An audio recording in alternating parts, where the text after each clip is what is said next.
and Citro. We have a physical quorum. Thank you very much. We'll start with file number SU 123-01-C, agenda item number 94. Move to open the 1:30 public hearing. We've got a motion by Councilman Maniscalco, seconded by Councilman Goode. All in favor say aye. Aye. Any opposed? Motion passes. Good morning.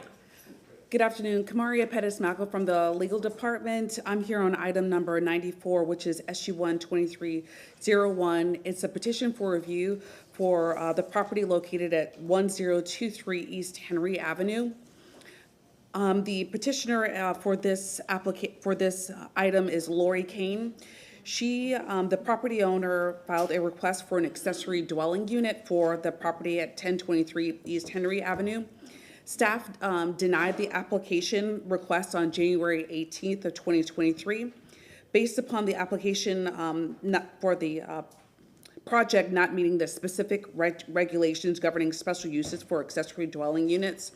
In particular, staff denied the application because the project does not meet the required setback regulations for accessory dwelling units in the Seminole Heights District. In your packets that were passed out to you are the relevant code sections, which is code section 27-61, which governs the standard of review for this proceeding, 27-132, regulations governing individual special uses, 27-129, general standards, and 27-130, conditions and safeguards, all related to special use applications. Also in your packet are sample motions and the rules of procedure for City Council to use in order to conduct this review hearing. As outlined in Code Section 2761, specifically subsection J3, City Council conducts a de novo standard of review, which means City Council shall not be limited in its review to that information, documentation, or evidence upon which the special use permit was based. City Council may receive new evidence. Staff will present an overview of the application and the decision by staff. And after City Council hears all the evidence in this matter, City Council can affirm the decision of the zoning administrator and deny the request to waive the requirement that the accessory dwelling unit may not be located in a non-conforming accessory structure or structure made conforming as a result of a variance. Or City Council can overturn the decision of the zoning administrator and therefore allow the accessory dwelling unit to be to be where it's located. And with that, I'll turn it over to staff, but I believe the staff member and the public needs to be sworn in. Sworn in, yes, ma'am. Anyone giving any type of evidence to this, would you please raise your right hand and be sworn in? Do you swear or affirm that the testimony that you're about to give is the truth and nothing but the truth? Yes. Thank you. And Mr. Chairman, if we can have a motion to have received and filed the ex parte communications that have been made available. We have a motion made by Councilman Maniscalco, seconded by Councilman Goode. All in favor say aye. Aye. Any opposed? Thank you. Motion passes. Hi there. Hi. You want this? We're going to hear from staff first. Okay. Yes, hi, Laura Marley, Development Coordination. Can I please share my screen? Yes, ma'am. Thank you.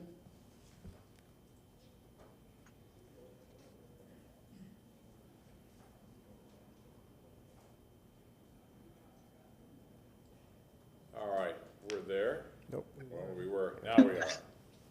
Got it. SU 12301, petitioner is Lori Kane, property owner is Jordan Gitch. The property address is 1023 East Henry Avenue. The zoning is Seminole Heights Single Family Detached Residential, SHRS, and the special use request is for an accessory dwelling unit. Here is an aerial of the property located on East Henry Avenue, located in red.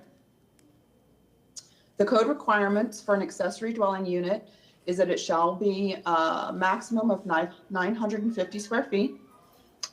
B, it may be approved when the main residence is owner occupied, and C, located within a conforming accessory structure, but it may not be located in a non-conforming accessory structure. D, there can only be two people residing in the accessory structure, and E, annually it is reviewed by staff. This is a copy of the survey. As you can see outlined in yellow, the setback is at 2.3, the requirement is 3. So this is the reason of the denial by staff. And the proposed accessory structure will be located in an existing accessory structure. That does not mean the minimum required setbacks is required by code. Therefore, it's non-conforming. A side setback of 3 feet is required. The existing accessory structure does not comply with a side setback requirement of 2.3 for the west side setbacks. In addition, the site is required to have 3 parking spaces, and this requirement cannot be waived through the special use 1 process. And here's just a copy of the site plan for you guys to look at. And that's staff's presentation. Any questions for staff? Okay, Ms. Kane? Yes. Ready for me? Yes, ma'am. Okay. The structure built in 1954 was in compliance at the time. It is currently, it's a 400 square foot structure. When the adoption of the zoning came into place, it made it out of compliance. And we are respectfully asking for consideration in allowing this to be an accessory dwelling. The driveway is sufficient to park 3 cars in it without any problems. So we won't be taking up space on the roadway. And we just ask for some consideration for allowing this. Can we have that site plan back up on our monitors, please?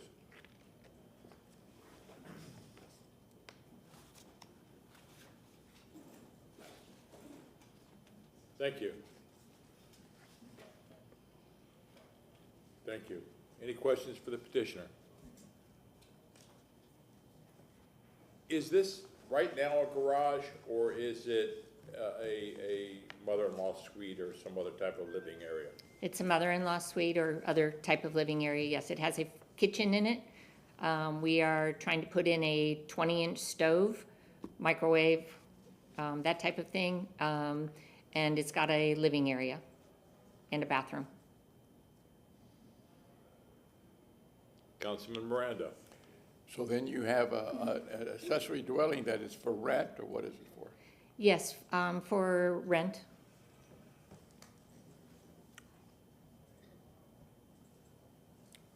I believe there's part of that area, isn't there? Some part of that area that's allowed in? I'm not sure about the other areas. We've only been focusing on this particular Yeah. property. Mr. Cotton? I'm sorry, I was not sworn because I wasn't expected to speak. My items don't have to be sworn for, so I apologize. Do you swear or affirm that the testimony that you're about to give is the truth and nothing but the truth? Yes, ma'am. Eric Cotton, Development Coordination. This is in the Seminole Heights overlay, or Seminole Heights zoning district, so accessory dwelling units are allowed as a special use 1. So the basis for the applicants here tonight is just, or today, is just because the accessory structure itself does not meet the requirements for the required setbacks. Yeah. So let me go just a little further. So then, even though it was built in the 50s, Yes, sir. that was before you had the rule come in, am I correct? That's correct. And then, what's holding this one back has got to be 3 feet, you're what, 2.3 inches or something like that? 27 correct. instead of 36? We're That 9 was inches my short. problem too, I couldn't play center. I'm sorry, sir? I had to play guard. I wasn't tall enough to be the center, so I'm talking about the size of the fence. On the serious side, if this goes through, if it goes through, you know that your taxes will go up. It's no longer just a residential area.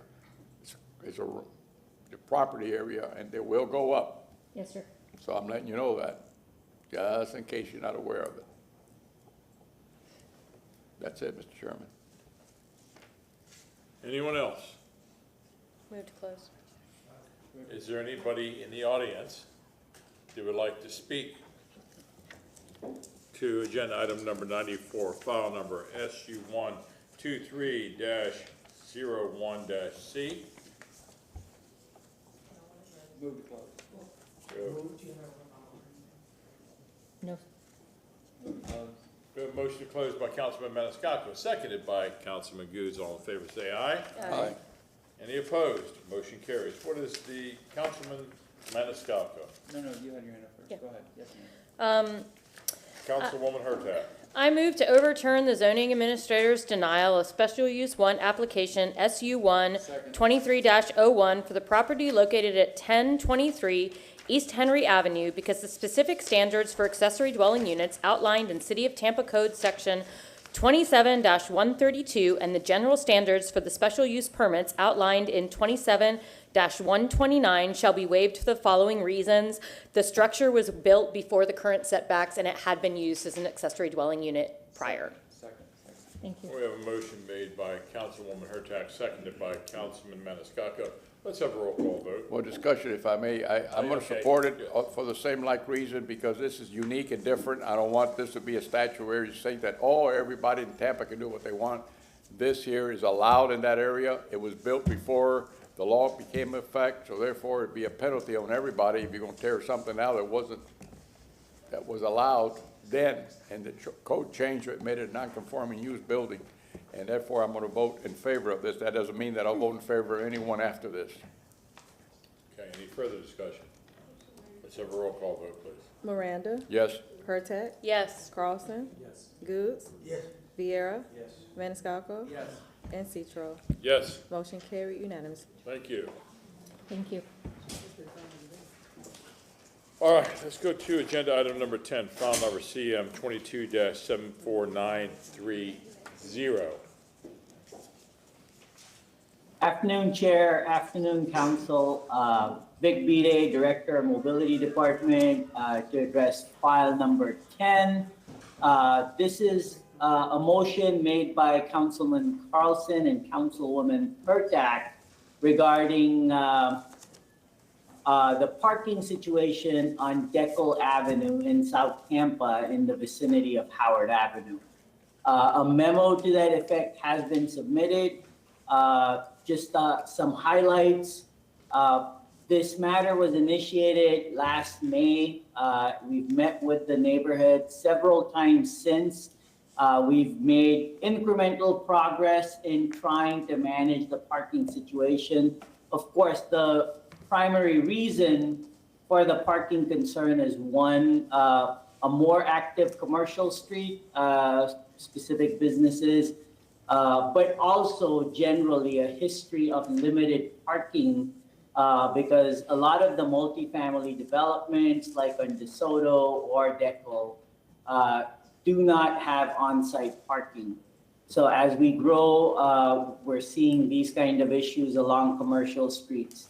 So what we've done is over time, first we've dedicated an enforcement officer to be there around the worst period, and that is around lunchtime. So between 11 and 2, since last May, we've issued over 210 citations and over 100 warnings.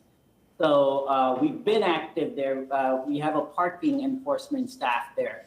We've added 12 15-minute parking spaces, again, to facilitate turnover so that that parking issue and circulation does not happen.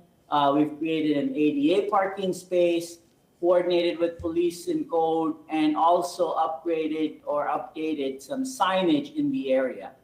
We continue to work with the neighborhood. We've met with them as early as February of this year and are initiating a parking pilot in the area as well at the request of the neighborhood.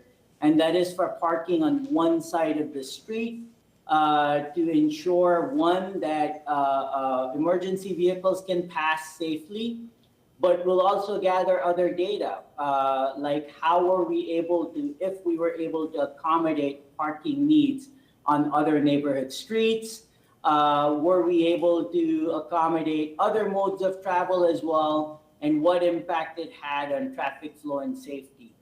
All of that information from the pilot, which will be a 6-month pilot, will go towards our parking planning efforts, a consultant contract for which council approved a few months back and that we've initiated. So all that to say that we continue to work on a difficult situation, and we will incorporate lessons learned into broader planning efforts and apply it citywide. Happy to take any questions at this time. Councilman Carlson. Yeah, I just want to thank Vic and your team and my colleagues for allowing us to have this discussion. This just about 4 years ago, in between the time I was elected and the time I started, I went to a meeting in this neighborhood to talk about this issue, and Ian, who was Harry Cohen's aide at the time, handed off the files to me. And a few months later, Vic and I went over and met with them, and so the neighborhood's been working on this for at least more than 4 years, and it's good to hear that some progress has been made on it, because I know they've been very frustrated with it. And I think it's the next topic, or one of the upcoming topics. The nature of one of the restaurants nearby changed, and that completely changed the nature of who parked there and for how long and how. So anyway, thank you all for working on this. Won't hurt that. I also want to echo the thanks, and I love that this is being used as a pilot for the overall parking plan. This is something that Old Seminole Heights as a neighborhood association has been advocating for many years. Just the idea of parking on one side of the street and seeing how that works to alleviate space for safety vehicles, and for making sure that residents do have a place to park, but also making sure there's space for walking and biking in so many neighborhoods that don't necessarily have sidewalks. So I really appreciate this, and I'm really looking forward to it. You told me this prior, but could you just share again with the public how long this pilot project will last? Sure thing. It's a 6-month pilot, and we will collect data through that pilot. So as we speak, we're in the process of acquiring and installing the signage needed, and then working with the neighborhoods to ease it in. The first couple of weeks, we will issue warnings, no citations, but enforcement and its response by motorists is a key part of understanding how it works. So it will be enforced as well. Great, thank you. And I have one more follow-up question.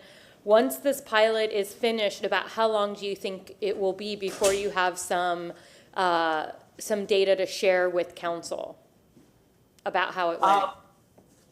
We'll need about 30 days to digest the data and then come up with some insights. However, the planning effort will be a little bit longer, because we are putting together a citywide plan, and that will be executed in phases. So the first part of that parking planning effort is a series of proposed amendments or changes to Chapter 15. And again, it will all be born from the parking efforts, and then we'll look at other chapters that are involved as well, 27, 22, and 25. Thank you. So what you're saying is you may have some data to share with us around November? Yes. Okay, great. Thank you so much. Anyone else? Vic, thank you very much for this report. Now you're going to have 4 restaurants in a 1.5 block area. I understand that La Bordeaux will be opening back up again. Excuse me, a restaurant there where La Bordeaux used to be. This is something that you and I talked about 4 years ago, that parking is going to have to be on one side of the street or the other. I'm just waiting for the neighbors to get out and point at each other which side of the street they're going to have parking on. Thank you, Vic. Thank you. Okay, agenda item 12, file number E 2016-8- chapter 21. I just requested a staff report on this, but I do want to just make note of it. This is a really good program as part of the returning citizens ordinance that I worked on with a number. We're on 11. Sorry. Okay, my bad. I thought I heard 12. Did I? 11, Okay. file number E 2016-8, chapter 21. Vic, how you Afternoon, doing? Chair and Council. Item 11, sorry, I heard 12 and I thought maybe staff wasn't necessary for 11. Item 11 is the 25th Stormwater CIP report. Of course, the capital improvement program is a function of the assessment that was approved several years ago. It's a $251 million program, and it outlines all of our projects that are committed as part of this program. I would like to highlight that this is the second last year of the assessment and the program, and we're working towards what the next level or the next or the future of stormwater needs and capital improvements look like. And to that end, earlier this year, council did approve, or it was late last year rather, $160,000 work order for a consultant to conduct a gap analysis that will identify what needs to be modeled within the city, what modeling is up to date, and that will be the first cut, that gap analysis, to inform what our future CIP looks like. What will follow that is additional modeling that is recommended in that gap analysis itself to really fine-tune the capital program. I just wanted to share that because over the next 2 years, those are some of the things that we'll be working towards so that at the end of this program, we'll have a new CIP. Any comments or questions? Councilman Maniscalco. Real quick, thank you very much. I know we did receive a stormwater update on a separate project this morning at Seminole Heights, but I know that there's a lot of work at the Henderson and Dale Mabry area, which is historically and notoriously terrible when we have heavy rains. So I know that there's closures on the weekend at that intersection, and I've been through there and I've watched how traffic has maneuvered even with the closure. But I haven't received, knock on wood, any complaints yet. I see that's moving along well, and that's a very important section. So thank you very much, sir. Thank you. I want to echo the thanks. I absolutely love this update. It is really clear, very thorough, and the maps make it really easy to understand along with the charts. So I really encourage the public to look at this. Is this on the stormwater website as well?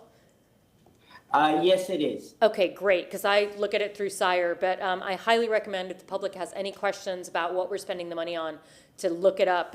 It's an incredibly clear report, and I really always appreciate it. Thank you. Anything else? Thank you, Mr. Bede.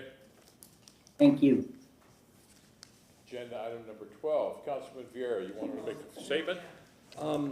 Yeah, I didn't want a report on this. The thing speaks for itself, but as part of the Returning Citizens initiative that we did, it included incentives for contractors to hire returning citizens, incentives to ban the box, but also wanted to have like a test pilot program for job training, retraining, and apprenticeships for returning citizens. And together with the county, we're investing in that partnership $300,000 for apprenticeships and training, as the memo says. So just this is really, really a good thing. I wanted to make sure that this issue gets out there and that people understand that it is an issue of concern to local government. It should be state government, federal government, because it affects all parts of our city and all of our families, quite frankly. And just if you look at the statistics on returning citizens, we have to do a much better job on this issue. But a lot of groups helped on this, including Florida Rights Restoration Coalition, Abe Brown Ministries, Jewish Community Center Federation, and other organizations. But just noting that. Thank you, sir. Thank you. Anyone else? Thank you. Agenda item number 15, file number CM 22-74931. Ready? Scott. Could I just set this up? Councilman Carlson. Yeah, this one is related to the Deacle Avenue one. The issue is that what was just a little cafe suddenly became a heavily trafficked delivery location. And so the question is, now that post-COVID and with Uber Eats and all these services, there are locations that have lots of vehicles that go in a temporary way. And the question is, should we have some kind of special zoning or permitting for those situations, because they're going to continue to affect neighborhoods? Cotton Development Coordination. Parking for restaurants generally is section 27283.7 of the City of Tampa zoning code. For full-service restaurants, it's 4 spaces. it's based on occupant load, so it's 0.25 spaces per person based on occupant load. So whatever your occupant load is, divide by 4 would tell you how many parking spaces you need. For establishments that are strictly takeout or restaurants to go, you've seen some of them start to pop up. They're like Reef Kitchens, for example. They're considered retail by our code. They require 4 per 1,000, like a typical retail establishment, as long as they're 10 seats or fewer.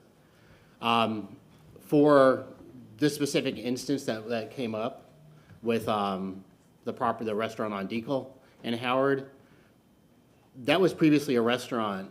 They morphed into, during COVID, of course, they morphed into providing a lot of to-go service, which is, you'll see that at a lot of restaurants from Chili's to McDonald's. They all have special places you can go up and pull up and get food from. Those are generally on private property. The code sort of addresses those. For the most part, where there is a tight urbanized feel for a community, such as at Howard and Deacle, parking is already at a premium. So I think mobility is trying to address that specific issue.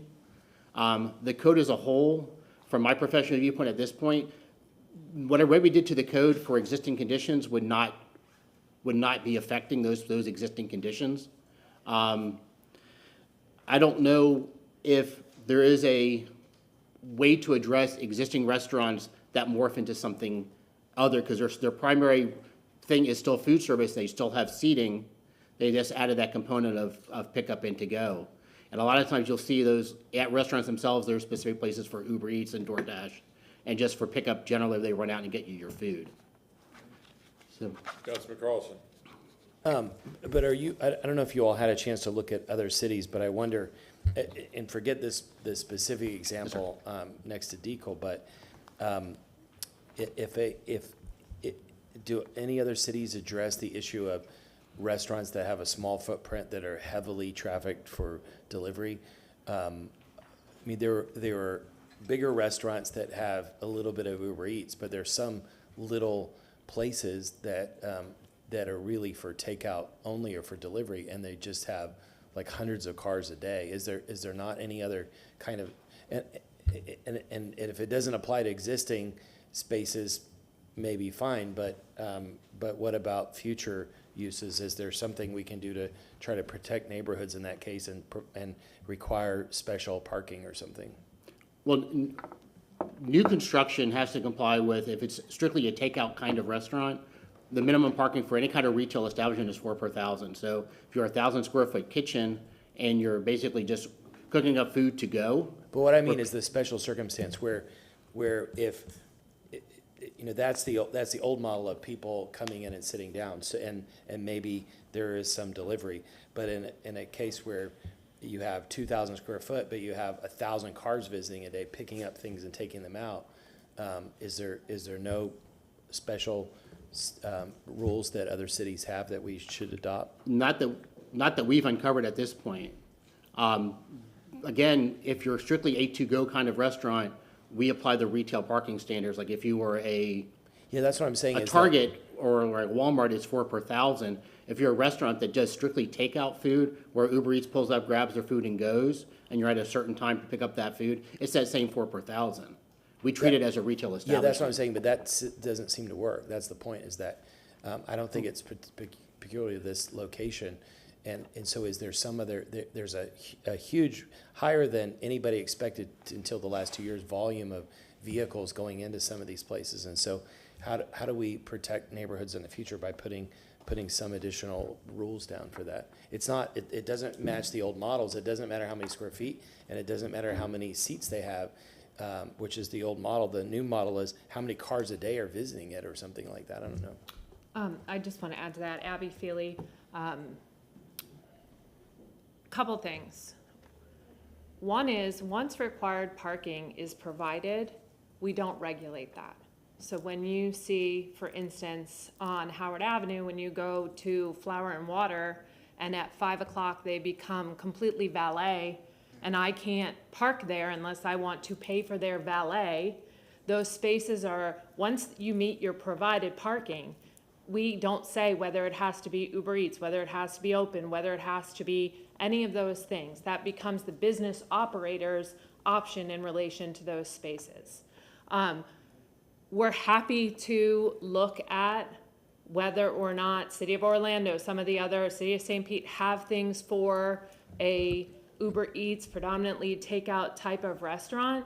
But what I hear you saying is that would be more spaces and then not necessarily less. Yeah, what I'm saying, and maybe I could just to save time, I could make a motion to continue this, but the question is, this is a new situation that's only developed in the last 2 or 3 years, where there's heavier than ever expected takeout. It's not, and there are locations that are primarily takeout only, and so it's a different model for looking at how many spaces you need, and like one of the solutions in this one example was 15-minute parking so that it turns over. I would just like to continue this until maybe August and ask staff to August 3rd and just ask staff to look at some new solutions maybe that other cities use, or new solutions that we would propose to address this issue. I think we're coming back June 23rd for a workshop. Would that be okay if we put it on that day so that we don't have multiple? What's on? It's our growth management workshop that we have on the in June. Okay, if you're ready, I was trying to give you more time. No, and that's fine. And the other thing I just want to mention in closing is it's like when we permit a coffee shop, Starbucks doesn't get a special queue line for their impact that's associated. Every coffee shop gets treated the same. There isn't different standards for those that have that high intensity of use. But we'll put our heads together, we'll look at that, we'll bring you back the information that's out there in relation to that, and we'll see. And I think the other thing Eric mentioned is we can't go back and retrofit this standard on existing businesses. So if it really is an enforcement type of item, I think we would have to look at that more from that enforcement side, because. But I think another question is it a different category? Like, do other cities address it as a different category? Understood. We're happy to look at that. Not just a restaurant or bar? Yep. Thank you. So I'll move to continue this till, what did you say, June 23rd? June 22nd, I think, is that Thursday. June 22nd. What is the date you have, Madam Clerk? June 22nd? Yeah. But we don't have any other main buildings. Are you planning on having more set? Did you want to see Those are normal the workshops. calendar? I don't, We have September 28th, we have a lot of main building items. Okay. September 28th? So to September 28th. I think we were gonna, did you want to add things? Are we were gonna planning- talk about that on item 17.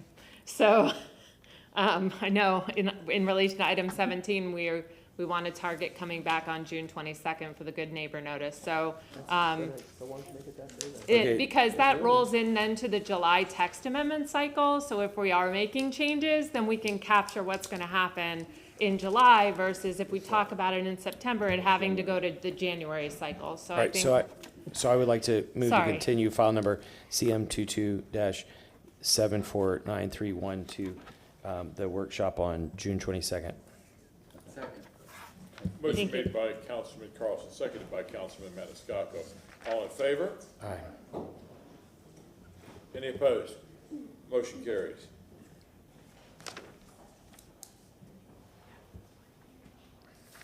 Agenda item number 16, file number CM 23-79991. Good Ms. Van Loan. afternoon. Good afternoon, Chair, City Council members, Michelle Van Loan, Real Estate. I'm here today on item number 16. Since last summer, Ms. Travis has been talking to you all about the larger affordable housing strategy for the City of Tampa. One of those strategies is what we're referring to the affordable housing list. It is a list made up of surplus properties to be potentially designated as affordable housing properties. At your CRA board meeting in January, Mr. Drumgo did give you an overview of the list and the process, and now I'm here today to officially bring this to you as City Council and initiate that process for moving forward with discussion and approval so we can get that list adopted in the near future. So with that, if we can have the PowerPoint up, thank you. So we are required by state statute, every municipality in the state of Florida is required every 3 years to review our property list of properties within our jurisdiction, within our city boundaries, that would be appropriate for affordable housing use. And when we do that, I just want to make it very clear, I know Mr. Drumgo reported this, but I want to make it very clear, we are not prohibited from using any properties that are not on this list for affordable housing. So this list is a minimum of every 3 years. If we acquire new properties during that time, if we receive more properties from the county during that time, or let's say we've been doing a land assemblage and now that project isn't moving forward, any of those properties have the potential to be used for affordable housing, even if they're not on this list. So it's not exclusive. Once the properties are on this list, there are only 4 things that can happen to the properties. 1, we can sell them, but then we have to use those proceeds. There's 4, give me a second. So we have to use the proceeds for other affordable housing, either to buy additional property or to put towards funding of affordable housing programs that we have through HCD or the CRAs. Second, we can offer them for sale with a restriction that they become permanent affordable housing. We can donate them to a nonprofit who would then in turn develop them for permanent affordable housing. And lastly, we ourselves, through either the HCD or through the CRAs, can develop those properties for permanent affordable housing. So once they are on this list, they are dedicated one way or another to benefiting and furthering the goals of creating or preserving more affordable housing for the city of Tampa. You saw this graphic with Mr. Drumgo's presentation. We have within real estate about 4,000 records of all the properties that we have recorded. This could be easements, it is all our alleyways, it is our parking lots. So we took that database of 4,000 records and started to vet that so that we eliminated the properties that would, again, not be appropriate for affordable housing use. So we got rid of all of our parking lots, all of our right-of-ways, all of our alleys. We got rid of all of the easements, drainage easements, our storage ponds. And then we also have property, one of the examples is East Tampa, where we've been doing a land assemblage right there on 22nd Street. That's taken several years. So those properties, as we acquire them, are sitting in the city inventory, but we want to reserve them for the entire land assemblage. So we are not putting these individual properties on that list if there's a bigger picture for development in the planning. And then we also have properties that are uneconomic remainders. They're too small to actually put a development for housing on those. And lastly, we have properties that either we lease that are in our inventory or that we own and we lease to others. And we have buildings, we have park properties, we have small little kiosks. So those properties are also not on that list.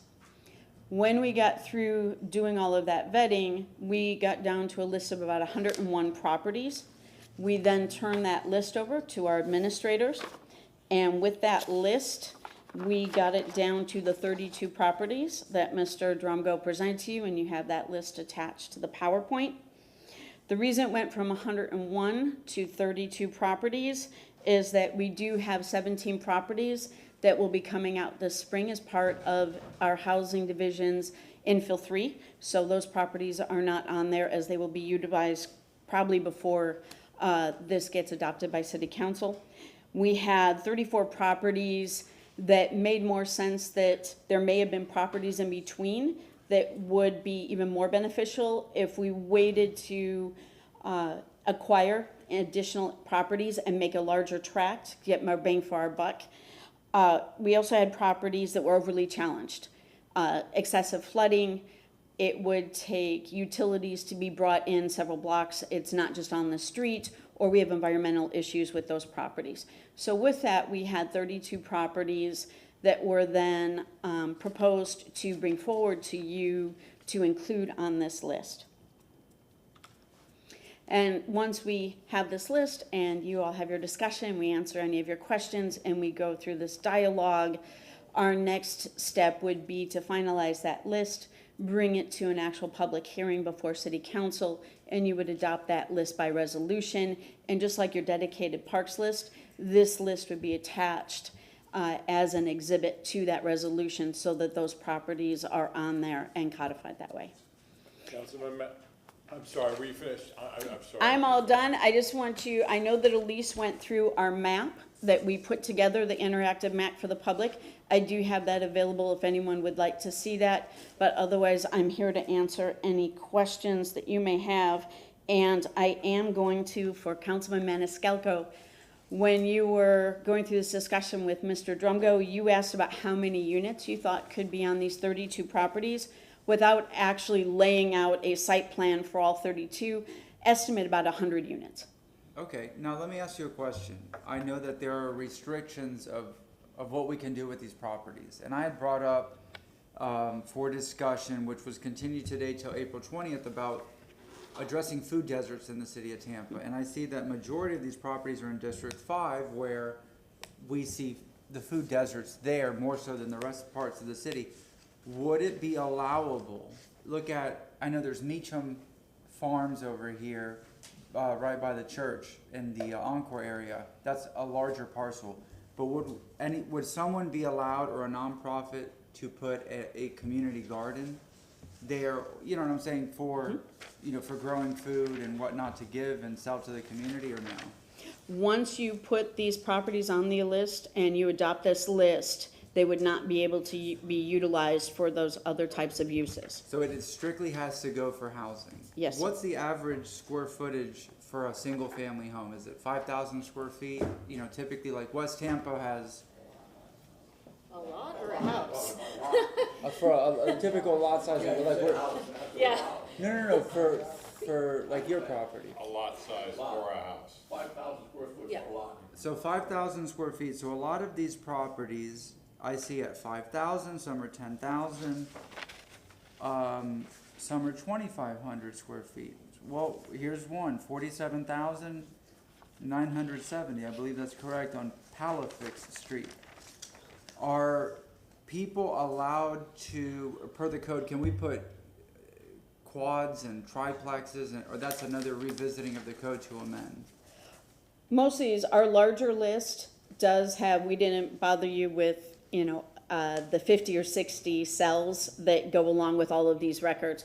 So as part of the vetting, all the departments, the utility departments, our environmental departments, our growth management services, all vetted this list for where it was appropriate. Again, appropriate for affordable housing means that we can put those residential uses.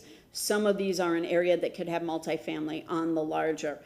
If we had a current zoning challenge, the city then, if once it's on this list, we would certainly pursue the zoning needed. Okay, so we could try and fit more units on a parcel if we needed to. Okay, last question is, if we were to donate this property to somebody, meaning, you know, establish a contract that says you're not allowed to sell this property, you can't sell the land, but now that you have the land, you can build a house on it, you know, single family home. Would that individual, with those stipulations, like a 99-year lease on the property, or, you know, you're not allowed to sell it, can they use the land as, not collateral, but when going to get financing to build that house, would they be able to use that property and say, look, the city has this program where they donated the land, I'm gonna build a single family home for myself, for my children to live in? That wouldn't benefit them to get the financing for the construction of the home, would it? Usually, I can just tell you on the one side, and then on the housing from the HCD, from a real estate standpoint, many of the lenders, depending on the life cycle of the loan, which may be 30-year, if you've got a 99-year lease and you're at the beginning or within 30 years of that 99, they will treat that as you have a full interest.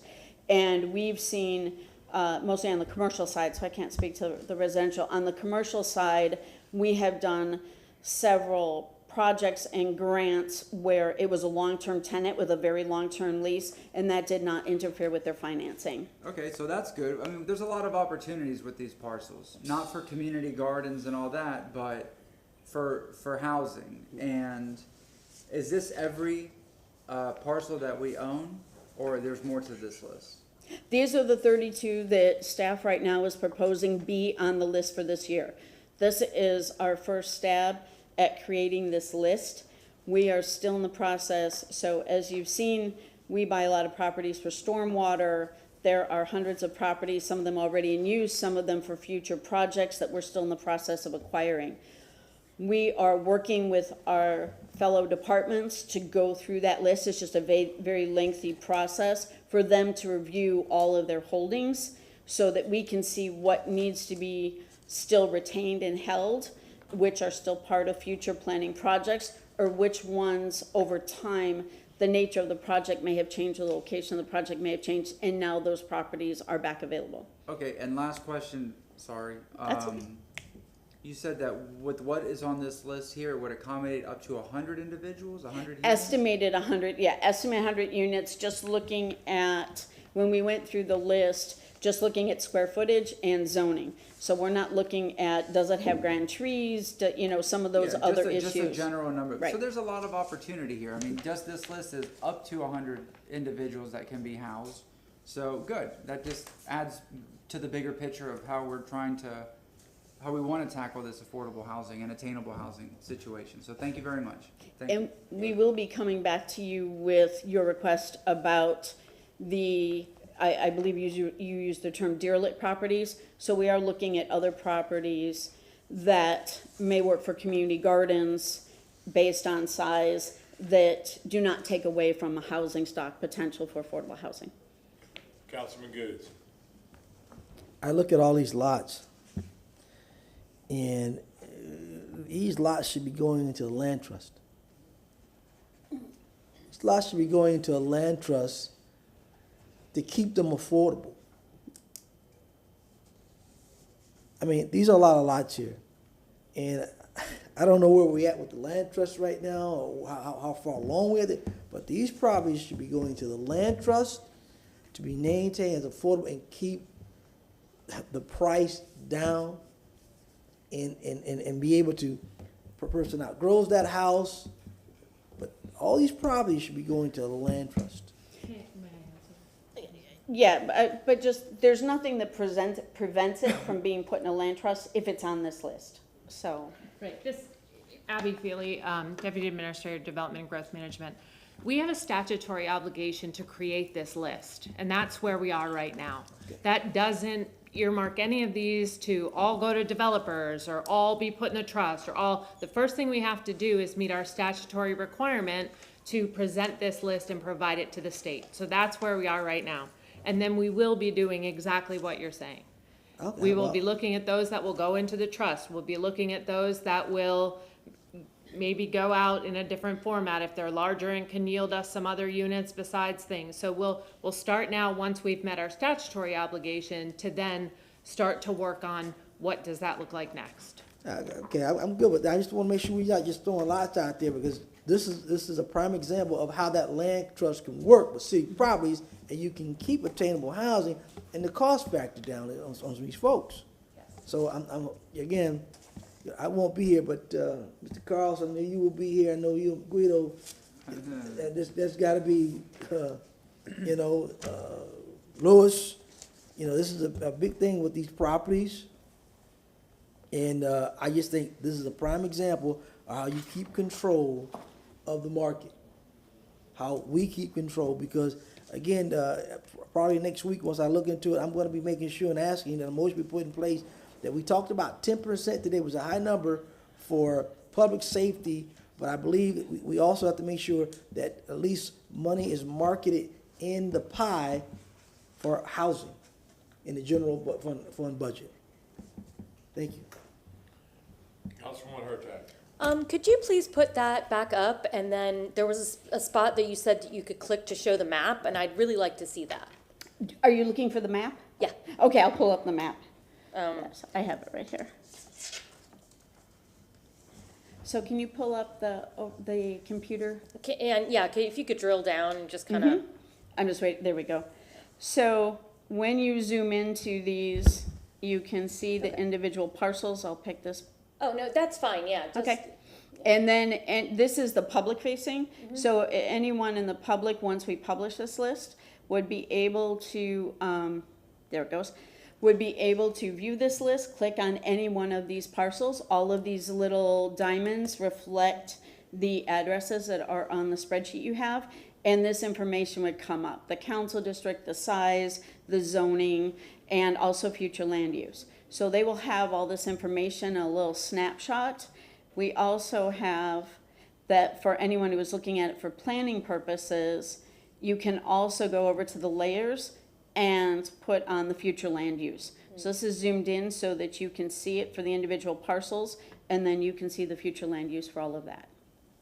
Thank you. That's great because I tend to agree. These I really want the public to take a look at this before this comes back for public discussion, because there's a lot of different things we can do with these, and so I'm really looking forward to hearing what the public sees with potential for these properties. So I appreciate this. Thank you. Once we have just to address the public viewing of this, once we've set the public hearing, then we will have our TNI GIS folks make this go public, and it will be right on that city's map page with the affordable housing title, and they'll see that affordable housing list, and they'll be able to click right directly on this map. Councilman Carlson. I agree with my colleagues about ideally putting most or all of these in a land trust, and then putting them as a 99-year lease with restrictions on it for people to build housing on it. My second point is, when we get, I know we have probably several meetings before then, but I want to make sure that this is done fairly and equitably in the community. That especially the nonprofit affordable home builders feel like they've been squeezed out for some of the bigger ones that have been given preferential treatment. When we started 4 years ago, there was a RFP for 3 lots, and there was only one bidder, and the bid was 0. When I picked up the phone and called some of the nonprofit ones, they said they didn't even know about it. So we just need to make sure that when we eventually do this, that it's fully advertised, and if it's to allow individuals to build homes on it, we need to make sure it's a fair lottery or whatever it is so that people can do it. My other question is, can you go back to the other presentation? The upside down pyramid?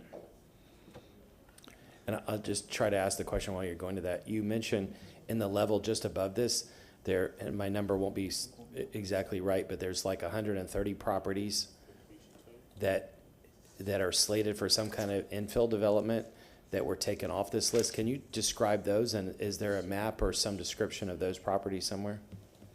There's 17 properties for infill 3, and I don't know if Abby wants to address those 17 properties you're looking at. From the 101 list we started with, we did not include your 17 properties for infill 3 on this list of 32. So they were held separately. Can you just? But you just asked about 131 properties. Yeah, sorry, I must have been thinking of the overall number. So 17. If it's 17, how many are in this blue level that says lease to third parties and infill 3? How many total properties are in all that? I did not tally that up. But do we have some where the leases are going to come up? Or are there some that don't have anything developed on them where the leases are going to come up? Do we know that? Most of our leases are commercial. Okay, is there a list somewhere of the properties that are in infill 3, and can you just tell us in 30 seconds what's going to be done with them? What's It's the plan? going to be an RFP, so they'll have to address the legality of announcing that prior to RFP. There are 17 properties right now that we are looking at to include in infill phase 3. We're finishing up infill phase 2. I know we came to you a few weeks ago. We had 8 homes that were completed and were limited to the 80%. We increased them to 140% AMI, and within 48 hours of doing that, we had 5 of them under contract. So we're right now working to close out infill phase 2. But these are properties that are more than single family lots, right? The 17 properties. Infill phase 3, we have 4 or 5 properties over west of Nebraska, south of Palm, that are have alleys there that would afford us an opportunity to do some single-family attached townhome style that are not single-family detached. So to be using those lots to make more than one house. So we have several of those that are in there, and that really, to us, those 5 properties out of 17 being in that close proximity in that area bordered by the interstate, Palm, Nebraska, will change that entire But little enclave. none of them are so big like the drive-in movie theater, where it'll No. be like several hundred. No, or we don't anything. own, we don't own anything that Okay. big, no. We should have bought that property, man. We lost out on it. We should have bought that property. Yep, had money to do it. Yeah, okay. City of Tampa Drive. We should have bought that property. So the 17 are, we don't want to start infill phase 3 till we finish infill phase 2. I mean, we want to be responsible with the properties we have in the program and the income that comes in from that and the funds we have available to developers. Because with infill phase 2, they got the lot, plus they got an opportunity to have $75,000 toward the cost of constructing the home, and there were some other things. So we're working through that, and we are almost done. Are you looking at putting those in the land trust too, or not? The phase 3? The phase 3, no, because we're using some other funds that wouldn't allow us. Right now, with the HUD funds, it's difficult to put them into the trust. So when we've had to stack funds to be able to make it work, we have not been able to do that. Yeah, two last things. One, I would just ask again, let's make sure we're transparent, that we advertise so that we don't end up with 1 or 2 bidders, and we definitely should not show preferential treatment to any particular big bidders or, and the second thing is that, I saw an announcement today that a development was given credit for 1,000 affordable homes, and I wish we could, I know there's a federal definition for it, but I wish we could, as city council, define what the communication department sends out, because it's, I didn't drill down in it, but so many things are being called affordable homes which aren't. If it's 140% of AMI, it's not affordable. And I saw on break criticism of it online and how that's being used. But I think we need to coordinate, because if the administration is trying to hit an arbitrary goal, and we're putting numbers in there that are 150% or 200% of AMI, that's not. I'd rather set the goal lower and actually hit the goal, because it's not 200% of AMI is not helping the people we need to help. Thank you. I'd like to respond to that for just a moment, if I may. Infill phase 2 had 11 different developers, 7 of them small developers who had never done business with the city.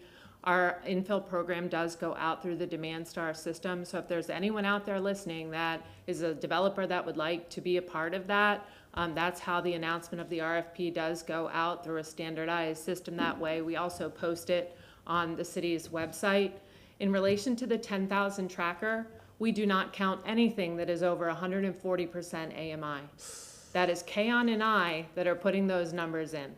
So whatever is in there that we're counting toward the 10,000 is at 140% AMI or less. There is no 150, there is no 199, there's nothing in there. And I was throwing those numbers out, but why do you count over 100% even? Because I wouldn't count that either. our bonus for affordable housing in the density bonus goes to 120%, and the definition by the state goes to 140%. So that is where those numbers come from. The other thing, and I don't want to talk about the details of this, but just a month or so ago, I had a complaint from a nonprofit that they called a staff person, and the staff person told them they had to work with a big developer if they wanted to do business with the city. And I reported that to the chief of staff, and I just think we have to be really careful about how these contracts, I'm not saying that you did it, but there's like what we talk about publicly in terms of transparency, and then the reports we're getting on what's happening behind the scenes. And I know in that situation, the chief of staff has addressed it, but we need to make sure that everybody's moving forward in the same transparent, competitive way. Thank you.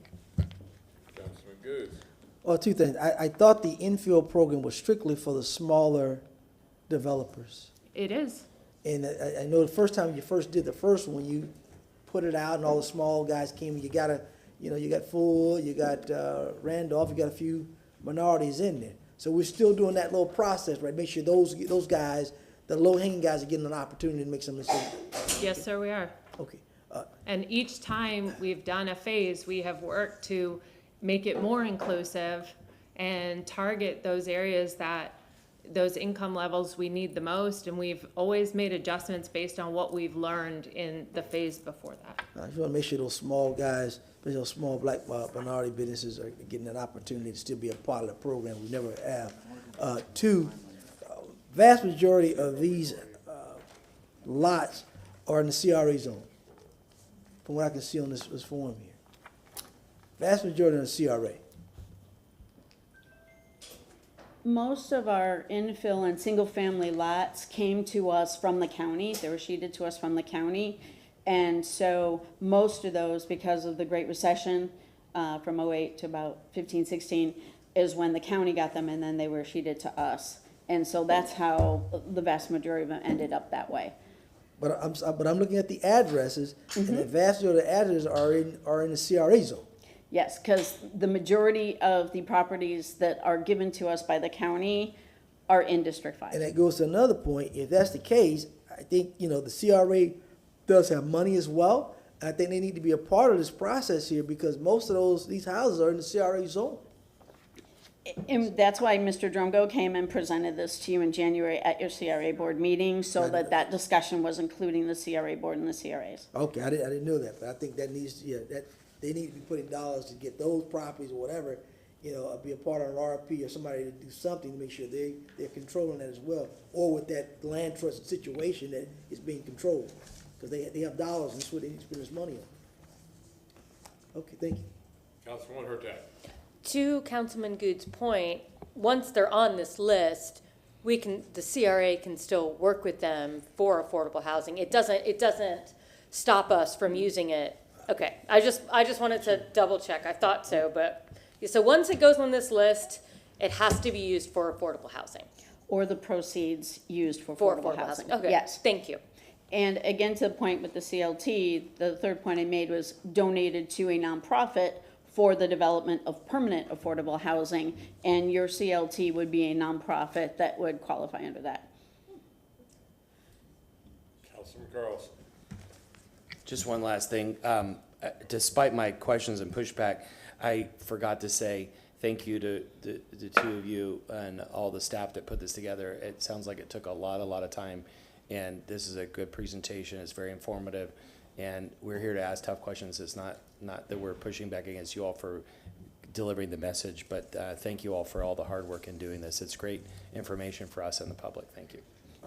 Appreciate that. It's for our community. Ms. Van Loan, you're looking for a motion to set up a public hearing for this? Yes, sir. Thank you.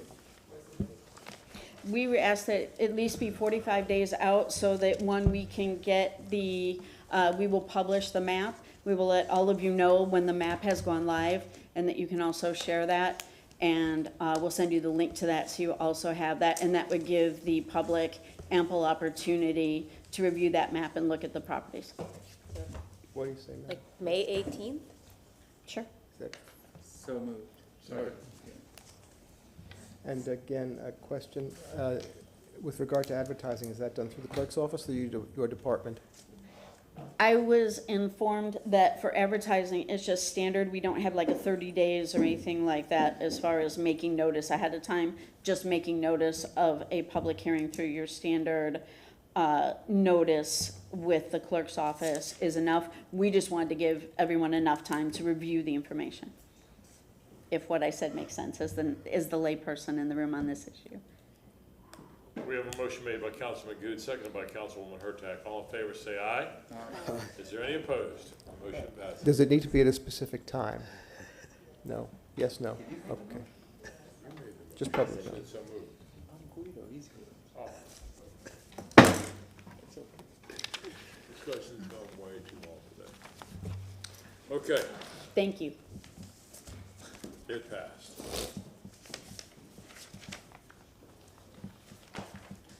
Agenda item number 20. Nope. Nope, I'm sorry. I was number Am I at the wrong one? 17. 17. File number CM 23-80245. Mr. Cotton. Eric Cotton, Development Coordination. Let me start off by asking that we're going to make a recommendation and we follow this back up at the June 22nd workshop, so we can put it into the July cycle if changes are determined to be made, need to be made. Now that I've put that on the record, This is after Councilman Goose made the motion regarding the size of our signs. So we have been working with both the group from THAN and with a group of developers and attorneys representing developers over the notice issues on what size signs would be recommended, the notice distance, putting QR codes on the signs and stuff, which I'm not a tech person, so I'm not really I know it works in restaurants when you put your phone on there to get a menu. Other than that, I'm not really familiar with it.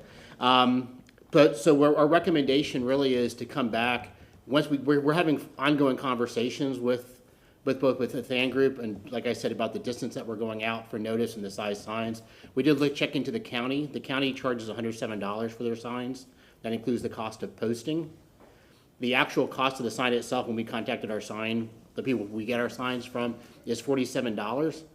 The only problem with that is, if you ever look at the county signs, they're framed down in a 2x4 because of the size of the sign. Right now, our signs go on a metal H-frame, and you just stick it in the ground, and it's there for the hearing, until the hearing takes place.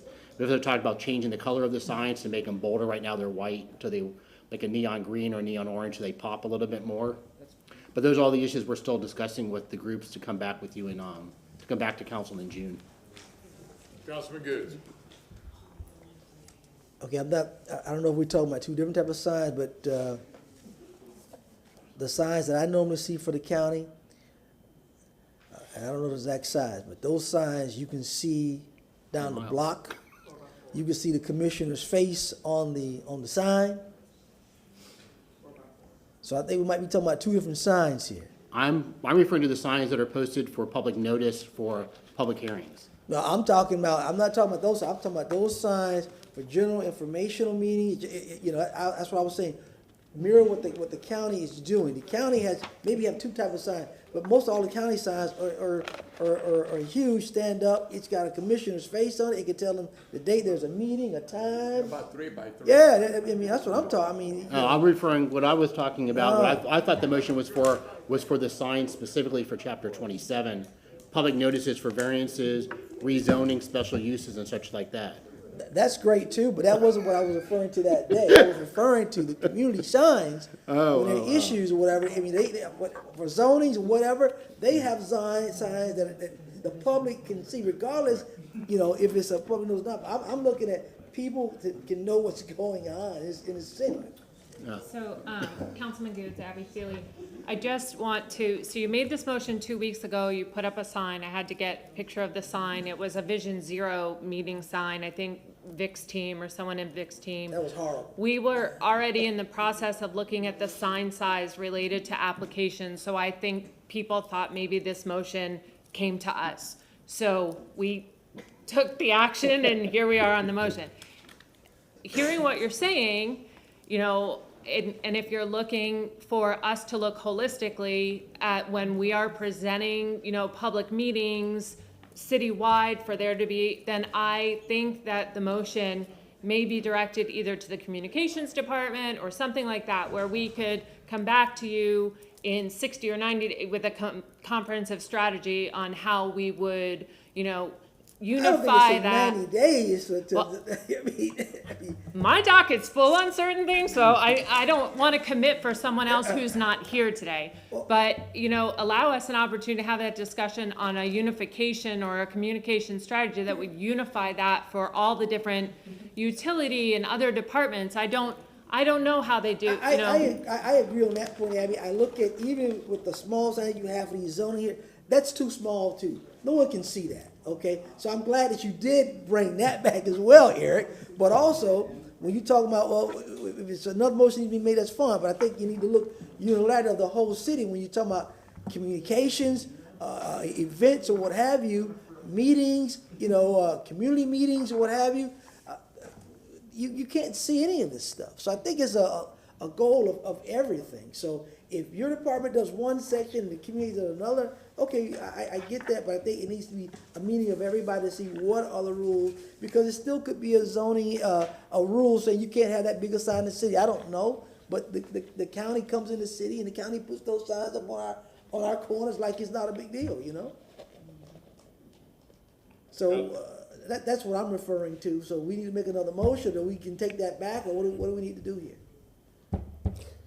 Well, the motion said for rezoning, so that's why we're here, Okay, that's and we're fine, happy to that's fine, help that's and get fine. involved and do whatever we need to do to work with the other teams throughout the city. But I think it should be probably directed at the administration at some level or communication so that we can actually start looking at what it is that you've brought forward, outside of what we're gonna do rezoning wise. If I can make the suggestion, staff has requested a particular date with regard to the rezoning for the June. If we could just take that motion, then we could take up that issue then. Would that be okay with you then? Yes. Okay, thank you. So if we could just ask, what date again? That was Well, the it was June 22nd. He June- mentioned that at the beginning. Right, June 22nd for the signage with regard to your department. Well, no, we'd like it to say good neighbor notice. Good Yes, because that encompasses everything from what we're looking at with the distance, what we're looking at with the signs, potentially a certificate of filing, potentially some other items that we've been working with Dan and the development stakeholders on to revamp some of those items and improve public notice. So a workshop on the good neighbor notice and et cetera. You have that, Madam Clerk? Okay. The 22nd of June. Is that your motion, Councilwoman Hurtak? No, I had a question. Well, see, everybody's rushing into this, and are you finished, Councilman Goode? I was listening to Marty's direction. I was just suggesting it's it's two two different issues here, so I'm trying to make It sure. is two different Excuse me, issues. can we go to Councilwoman Hurtak with her question? Mr. Chair, point of order. I mean, Mr. Shelby is trying to get it clear on the one situation right now. And I understand, but he wants someone to make a motion before we go further. And I believe Councilwoman still has another question. Is it related? Yes. Thank you. Yeah, I mean, that was the whole thing. The signs, it sounds like we have a wildly different definition. So either if you can take some photos while you're out and about, or if you all seem to have an idea of what these county signs look like, I cannot visualize them, and I'm just a very visual person. So I think a lot of this confusion is just through that. So if we could just get images from the county or whatever about, they obviously seem to use different size signs for different things.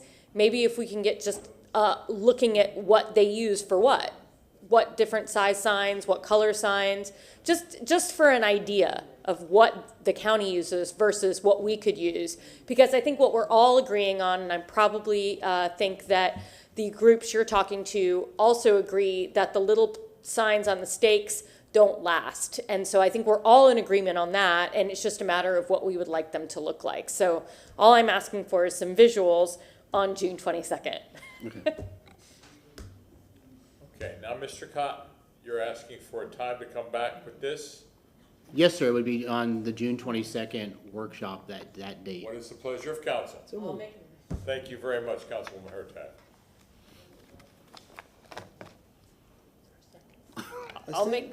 He made the motion, I'll second it, or whichever way. Motion made by Councilman Good, seconded by Councilwoman Hurtak. All in favor, say aye. Aye. Any opposed? Motion passes. So is this now broken into two items? Yes, it is. They're two separate, are they not two separate items? I thought they were two That's separate. not what you wanted. I thought that was two separate. Yours is the good neighbor notice. Ours is just the good And now neighbor there's the notice. issue that Mr. Goods raised with regard to community signage for interdepartmental communications from the city to the community. Is that right? We can do it that way, Mr. Chairman. Well, however you wish, sir, but I'm just thinking is,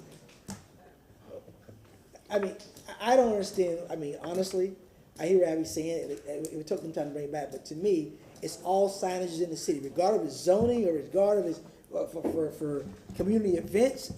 Is there a zoning or a permitting rule for the size of that sign in the city? So that's why I guess it went to zoning and permitting to find out, is the rule a different rule or what the county's doing? That's what we're trying to figure out here. I don't believe so. I don't believe there is a regulation related to the size of government signs, if we wanted to call the public notice sign a government sign. However, when applications come through our office and they are paying for a rezoning or a special use or whatever, the cost of that sign is in there. When Mobility is putting on a public meeting and they're putting out their own sign, to me, in my world, that is something different, okay? if stormwater and wastewater are gonna have a pipe meeting and they're putting out something for that and they use a different kind of sign, to me, that's something different too. And that, from what you made the motion 2 weeks ago and what you showed, it was more of a citywide public notice type of sign versus a zoning application type of sign. I understand that the issue is public notice regardless, and we would like to be larger and more unified, but when I hear this discussion, in our world, it is two different buckets of discussion. One goes with these applications, and one goes with, hey, city, when you're doing a meeting, it needs to be big and look like this, and here's how we want it. And so I think that is a different report back to you as to what we could do to unify that, to make them larger, to make them more noticeable, and to ensure that the branding is a certain way that you know it's a City of Tampa meeting. Thank you. You got it. Thank you. You got it. So I'll go make the motion for that, for the second portion of that. Thank you. That, Mr. Chairman, if I can make a motion to clear this up, sir. Yes, sir, please. I'd like to make a motion for the administration to come back with the proper signages in reference to community notices, government events, in reference to some of the activities that all departments, and maybe can mirror some what the county does or what their process is. Second. And now, Councilman Goods, I remember that we had a discussion at CRA, that when CRA dollars were spent on facade grants and other things like that, we also wanted this type of signage to go in that says, your CRA dollars at work. So people knew and understood that they can apply for these grants. Are you going to also ask for that as well with this? I think that would be a CRA issue, I believe. Okay, then, I just wanted to make sure. We have a motion made by Councilman Goods, seconded by Me. Same, June 22nd. Motion made by Councilman Goods, seconded by Councilwoman Hurtak. All in favor say aye. Aye. Is there any opposed? Motion carries. Councilman Carlson. I just wanted to thank both of you and your department. Also, the Good Neighbor Notice, part of it is critically important. As you know, the community's been asking for it. Appreciate you all being thorough on that and working with the community on it. It's going to mean a lot to the neighborhoods and other folks in the community. Thank you. All right, agenda item number 20, file number CM 23-79785. May I read? Surely. Thank you very much. I have the second reading of this resolution, amending the rules of procedure governing meetings of the City Council of the City of Tampa, amending Rule 3, changing the order of business and conduct of regular meetings, permitting remote participation by a member who is physically not able to attend a meeting where a quorum is present, amending Rule 5, allowing for virtual participation of the public using communication media technology, CMT, amending Rule 6, regarding petitioners' requests for continuances for quasi-judicial hearings, allowing for virtual participation using CMT and quasi-judicial hearings, providing an effective date. We have a motion made by Councilman Maniscalco, seconded by Councilman Miranda. Roll call vote. Hurtak? Yes. Carlson? Yes. Goods? Yes. Vieira? Yes. Maniscalco? Yes. Miranda? And Citro. Yes. Motion carried unanimous. Thank you. Agenda item number 25, file number E 2023-8, Chapter 18.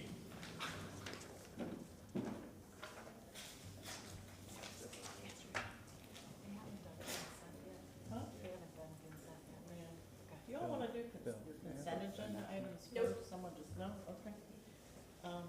Thank you. Good afternoon, Andrea Zellman, City Attorney. This is the draft first reading, I'm sorry, not draft, the first reading of the ordinance regarding hiring outside counsel for the CRB. In response to the motion that you made when I presented the draft ordinance, I've made the changes that council requested. I would note I also made one additional change in the whereas clause. I incorporated language suggested by the ACLU attorney with regard to the purpose for the ordinance. And I did not include one phrase that had been suggested by council where you referred to privately retained outside counsel, because To me, that implies that it would be a private entity retaining the attorney when it's actually the city retaining the attorney. To me, that was confusing. And I also think it's unnecessary because, thank you. We're saying that we're gonna hire an attorney who's not a city employee, so that is a private attorney, it's not a public, employee. So with that, if you have any questions about the ordinance, if not, you can proceed to first reading. Councilwoman Hurtak. I see that you have it. If there's a way that you could just put it on the Elmo briefly so that the public might be able to see it. Okay, do you want, I created a red line copy just in case you wanted that version, or I can show you the final version. The final plain version, I think, would be great. Okay.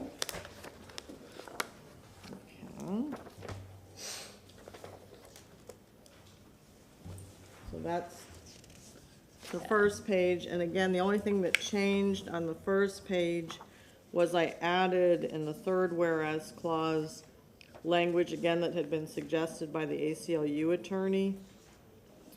So it reads, whereas the city council believes that it is necessary to amend the language to provide for a CRB legal advisor who is not a city employee in order to, I added his language, which was enhance the public's confidence in the determinations made by the CRB as free from outside influence.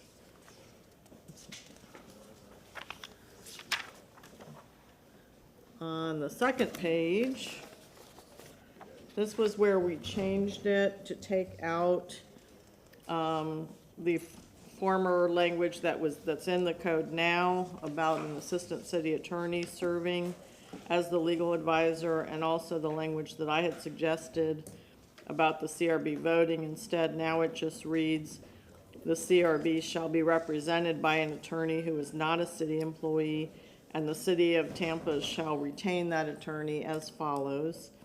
And then, again, in response to your motion, in subsection C, you had me rewrite it to say the CRB may establish procedures to select its legal advisor. I'm sorry, I'm reading the red line and it's hard to read. And then in D, you had me change it to say, I had written it to say the city attorney shall select the CRB legal advisor. You had me change it to say the city attorney shall hire the CRB legal advisor based upon the recommendations of the CRB. And then on the last page, again at the ACLU attorney's suggestion, I had written the CRB legal advisor may be removed by a majority vote of the CRB.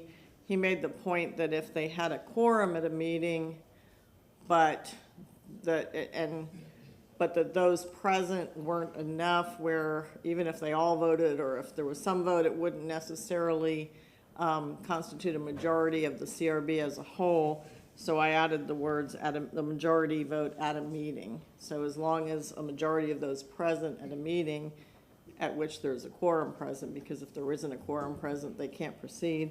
They can, and that's the language about where the CRB can remove the CRB attorney, again, subject to concurrence of council, the city council. Thank you so much for showing those again. I think that helps clarify it for the public. And so I'm happy to read the ordinance whenever, unless anybody else has something to say. Councilman Carlson. Just quickly, thank you, Ms. Zellman, for working with us on it. This is like 3 or 4 things that we've done now in the last few weeks where the community wants the administration and city council to get along. This is another great example of us working together and listening to the community, most importantly, to get things done.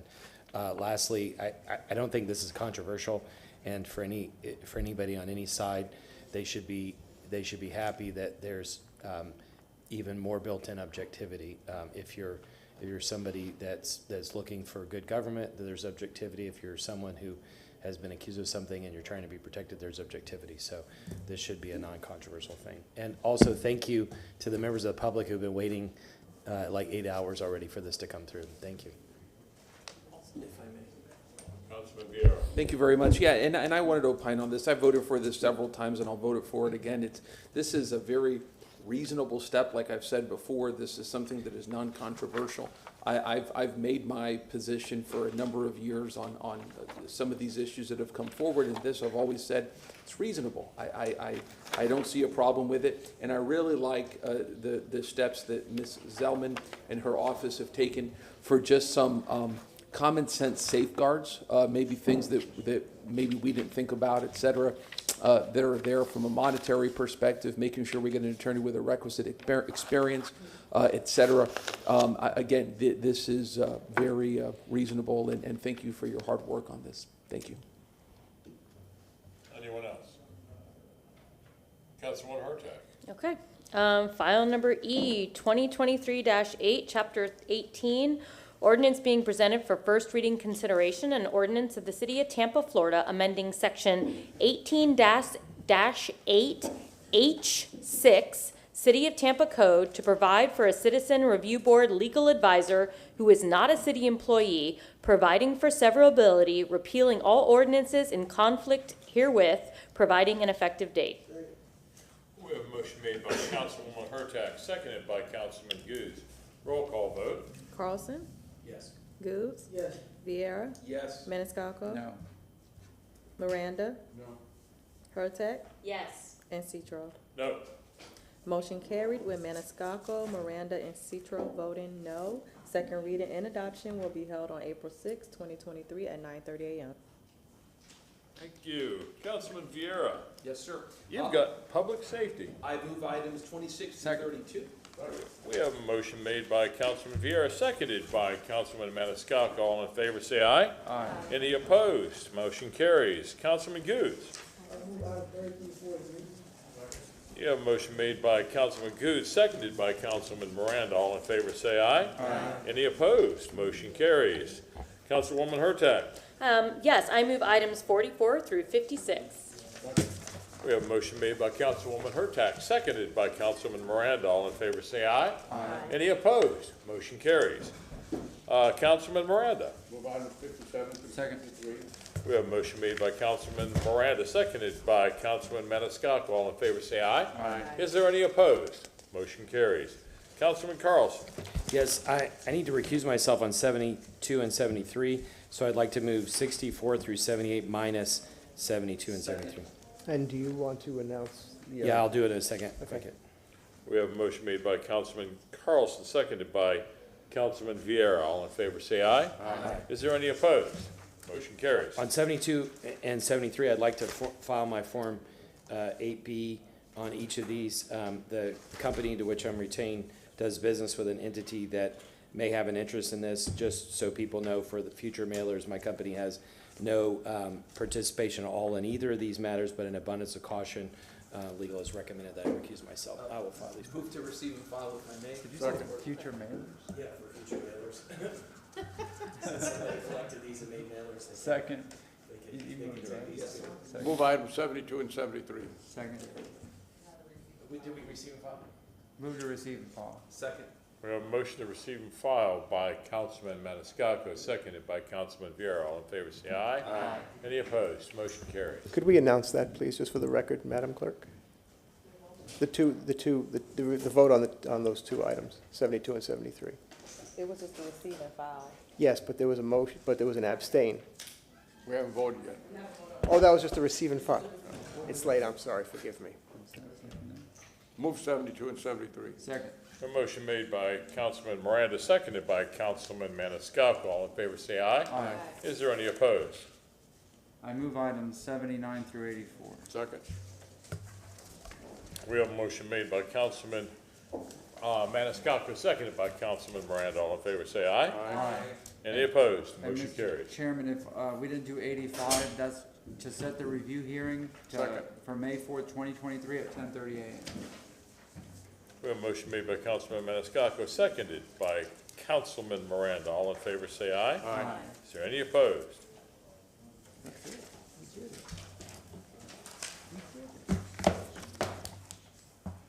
All right. Information and reports. Councilman Miranda. None, sir. Councilman Goode. Yes, Mr. Chairman. I'd like the administration to bring an update. We've had several meetings regarding the East Tampa Regional Complex. I want to personally apologize to you, Councilwoman. I understand that you were disrespected last night or the other night, and several phone calls about that. I don't know what all happened. So of course first for Sunshine, I couldn't call to ask you about it. But I understand you were disrespected by, I guess, the presenters or whoever was over there, but a lot of community members were upset about that, that you were over there, and I want to personally apologize. That's my district. I want to apologize to you. I know we've been having some issues with the Skanser group in reference to the person who's supposed to be doing the outreach in the community, and my understanding that the outreach is not sufficient because it's concentrated on just one area and not the whole East Tampa. So again, I want to apologize to you for that. And I'd like the administration to come back with us with an update on that project. People are wondering when the dirt is going to start being shoveled over there. We don't need all this community engagement. Enough is enough now, and we need to start moving forward with the project. Enough is enough. They know we know what we wanted. We've already told them what they wanted. Programming, you can always do programming later, but right now, the gist of it, the buildings, and we need the ground moving. So if we can get an update on that project before, what's as soon as we can get an update in April before I get out of here, because we need to know. April 20th is a regular meeting. It's busy. April 6th. Or April 6th. April 6th? Yeah. April 6th, Tampa, an update, the East Tampa Regional Complex. We need a complete update on that. Communities are getting all kind of mixed information, talking about being built in 2027, 29, all these different things we're hearing. We just need a complete update on the project. And again, I apologize the other night because I understand you were very disrespected the other night by the presenters of the project. Second. A motion made by Councilman Good, seconded by Councilman Maniscalco. All in favor, say aye. Aye. Any opposed? Motion carries. Is that all? Yes. Councilwoman Hurtak. Yes.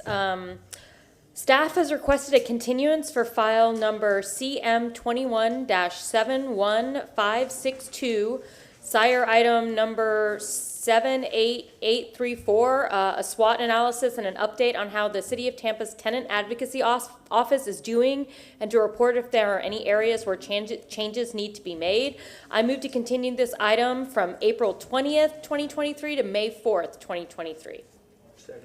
A motion made by Councilwoman Hurtak, seconded by Councilman Vieira. All in favor, say aye. Aye. Is there any opposed? Motion carries. Councilman Maniscalco. Yes, sir, Mr. Chairman. I wish to extend my sincerest condolences to the Castro family from the passing of Sam Bell. I know that several council members did make some statements, but I would like to request that you, as the chair representing the council, send a letter of condolences to the Honorable Betty Castor, as well as U.S. Congresswoman Kathy Castor. Second. Yes, we have a motion made by Councilman Maniscalco, seconded by Councilwoman Hurtak. All in favor, say aye. Aye. Any opposed? Motion carries. And that's it. Thank you, sir. Councilman Vieira. Yes, sir. If I may, I have a workshop in April on elections, and the gentleman who's helping me on it, Matt Newton, has a conflict that day. If I may, I move to continue that to May workshop. Second. A motion made by Councilman Vieira, seconded by Councilman Miranda. All in favor, say aye. Aye. Any opposed? And really fast, I want a nice gentleman, but y'all may have read about him, Josh Felder. There's this new movie, Champions, with Woody Harrelson and Josh, who Marty got to meet. He's from Tampa, and he's on the cover of the poster with Woody Harrelson, which is so cool. And Josh is a gentleman with autism, and is a really, really nice guy. And I'd like to come just to have him just be publicly recognized for this in City Council on April 20th, if I may. Motion made by Councilman Vieira, seconded by Councilman Miranda. All in favor, say aye. Aye. Any opposed? Motion carries. And that's it. Thank you, sir. Thank you. Councilman Carlson. I have three. One of them came up before, and two of them came up today. What I'm going to propose is draft ordinances on each of them, and I would just ask that if you all if you have questions about it or you're not sure, if you could just approve putting it on the agenda, and then you can always vote down the draft ordinance at some point in the future. The first one is that a few months ago we approved a whole basket of law firms that would be able to work with the legal department. The problem is that potentially sets up conflicts of interest, and in talking to a whole bunch of attorneys, there's a thing called a conflict of interest waiver that the city has to give to law firms. Some of the law firms that are representing the city are also suing the city. And so a waiver has to be given. That, by the legal definition I've gotten, is a contract. And so those really should come before city council for approval. So the first one is I make a motion to ask staff to return on June 1st with a draft ordinance that will require the legal department to bring law firm conflict of interest waivers to city council for approval. We have a motion made by Councilman Carlson, seconded by Councilwoman Hurtak. All in favor, say aye. Aye. Is there any opposed? The Motion carries. The second one is this issue that we discussed today about pending litigation, and legal can shoot it down, but I think it's worth trying to bring this back on the same day. This is about discussing pending litigation. So motion to ask city staff to return on June 1st with a draft ordinance that would require that the legal department and city staff refrain from discussing pending litigation or publicly or the threat of pending litigation. Second. And if I may? Councilman Vieira. Yeah, and again, as a courtesy, I'm glad to bring this back for discussion, et cetera. I don't know the logistics of it, but that's fine. Just my qualified vote, I guess, if you will. We have a motion made by Councilman Carlson, seconded by Councilman Maniscalco. All in favor, say aye. Aye. Any opposed? Motion carries. Thank you. The third one gets to something we've discussed before. I can go into details of if you want, but all the advice I've gotten is that if you look at the charter clearly says that city council is a client of the city attorney. It also says that each of us individually is a client of the city attorney. It says that in the charter. In a normal attorney-client relationship, the lawyer that represents you would not say anything to the media or to the public about you, especially if it's defamatory or what's called extrajudicial prejudicial comment, without the approval of your client. And so what I'd like to do is make a motion to ask city staff to return on June 1st with a draft ordinance that would require the legal department to refrain from making verbal or written defamatory or prejudicial comments about city council members, or the mayor without prior approval from city council and the mayor. Say that again, I'm not quite understanding if somebody wants to make me, say something bad about me, let them do it. I'm not afraid of that. Well, I'll sue the living shit out of them. The difference is, the difference is that if it's the law firm, if it's the lawyers representing the city and the city council, and so sometimes there are memos that are written that one could construe as being defamatory. The idea of this is to prevent lawsuits, actually. That if we have this in place, it would prevent any kind of litigation. But the idea is that in essence, the simple version of it is that the legal team cannot speak out of school about their clients without the client's approval, which is what a normal attorney-client relationship is. Do you want me to read it again? I mean, it sounds fair. The motion to ask city staff to return on June 1st with a draft ordinance that would require the legal department to refrain from making verbal or written defamatory or prejudicial comments about city council members, or the mayor without prior approval from city council and the mayor. Well, I understand a little bit more now, so then if somebody accuses me of something and the legal department knows about it, they can't speak about it. That means they because they represent us, they wouldn't make a comment without being having approved by city council and the mayor. Well, but I understand what you're trying to say, Mr. Carlson, but that means that then we can say something about it. We can individually say something, but the lawyers can't. The difference is that in the past, to some extent, the legal department has been used kind of like judge and jury, where it should be a legal department giving legal advice. And I think, as we've seen the collaborative relationship we've had with Ms. Zellman over the last few months, it's been like that. But just the normal attorney-client relationship is that an attorney would not say something out of school about their client without their client's approval. And in this case, it just makes it clear so that someone doesn't have to file a bar complaint or file a lawsuit. I'll vote for it, I'll see what happens and see what goes on. All right, second. We have a motion made by Councilman Carlson, seconded by Councilman Maniscalco. All in favor, say aye. Aye. Is there any opposed? Motion carried. Thank you. Anything else? That's it. Do you have anything? I have nothing. Move to receive and file. Motion to receive and file by Councilman Maniscalco, seconded by Councilman Miranda. All in favor, say aye. Any opposed?